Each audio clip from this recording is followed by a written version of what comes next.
I don't think it was an act of war. I think it was an act of cyber vandalism that was very costly, very expensive. We take it very seriously. We will respond proportionally, as I said. And so North Korea experienced widespread internet outages for several hours today, after President Obama has twice said that the United States would respond proportionately to North Korea's cyber attack on Sony Pictures. Two government officials deny any U.S. role in today's outage. This afternoon, a U.S. State Department spokeswoman said this. We aren't going to discuss, publicly operational details about the possible response options or comment on those kind of reports in any way, except to say that as we implement our responses, some will be seen, some may not be seen. While North Korea continues to deny any involvement in the Sony cyber attack, Senator John McCain, who will take over as chairman of the Armed Services Committee next month, called North Korea's actions a new form of warfare. The president does not understand that this is a manifestation of a new form of warfare. When you destroy economies, when you are able to impose censorship on the world, and especially the United States of America, it's more than vandalism. It's a new form of warfare that we're involved in, and we need to react and react vigorously. Joining me now is retired Major General Brett Williams, the former Director of Operations for U.S. Cyber Command and the former Director of Communications for U.S. Pacific Command, and Michael Hiltzik, Pulitzer Prize-winning business columnist for the Los Angeles Times. General, is this a new form of warfare, or is this cyber vandalism? Well, Lawrence, I'm a believer that war has an enduring nature, and I think the best way to think about cyberspace operations is that cyber provides us with a new domain, a new environment, if you will, to exercise the elements of national power. But the characteristics of nation-state competition and economic competition, they've been constant for at least 100 years. What we have to do is we've got to figure out what are the implications of people being able to operate in cyberspace. How does that impact our national security policy? And how do we then adjust our policies to ensure that we've defined appropriate red lines, we establish conditions for deterrence, and that we're able to leverage cyberspace with all of our other elements of national power in order to make an appropriate response.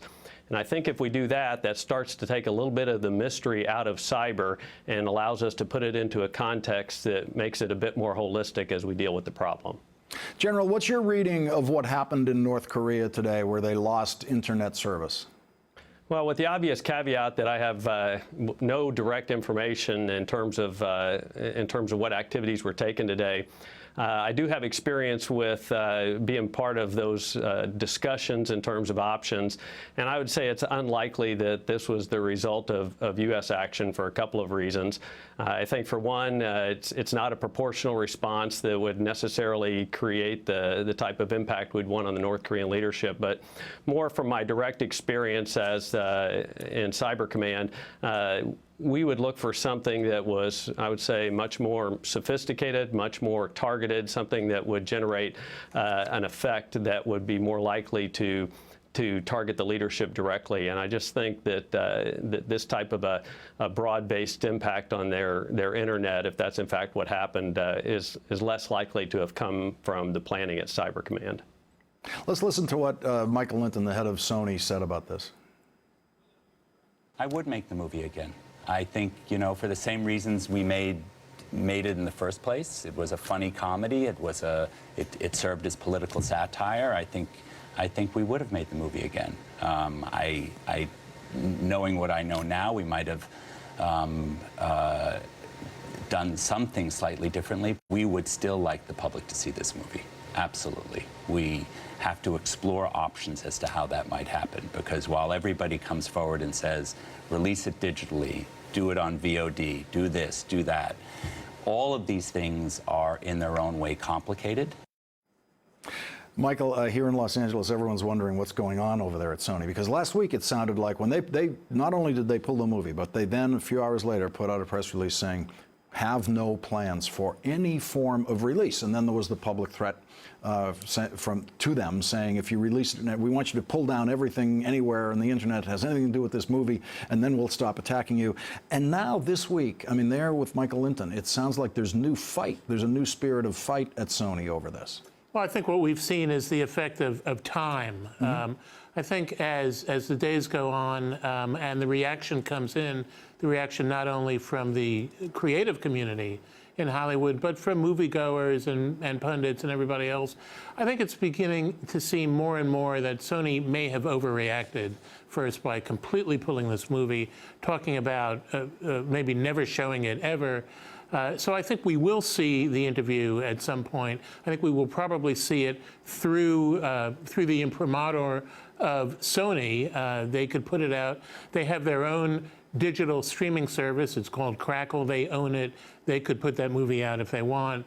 I'm sure there are contractual issues that they would have to work out, but I think we'll be seeing the interview, and probably not very long from now. General, if Sony puts this movie on Crackle, wouldn't that then invite the North Koreans to then attack and take down Crackle? Well, I think that's certainly a possibility, but what you have to keep in mind is that this particular cyber attack, as would be true with anything that was this extensive and this effective, would take weeks, if not months, of planning. And so their ability to shift this quickly and take down something like Crackle, unless they've been planning this for quite some time, I think is unlikely. And in addition, I'm positive that Sony has taken quite a few measures in the recent few days in order to make themselves more resilient and better able to defend against this type of an attack.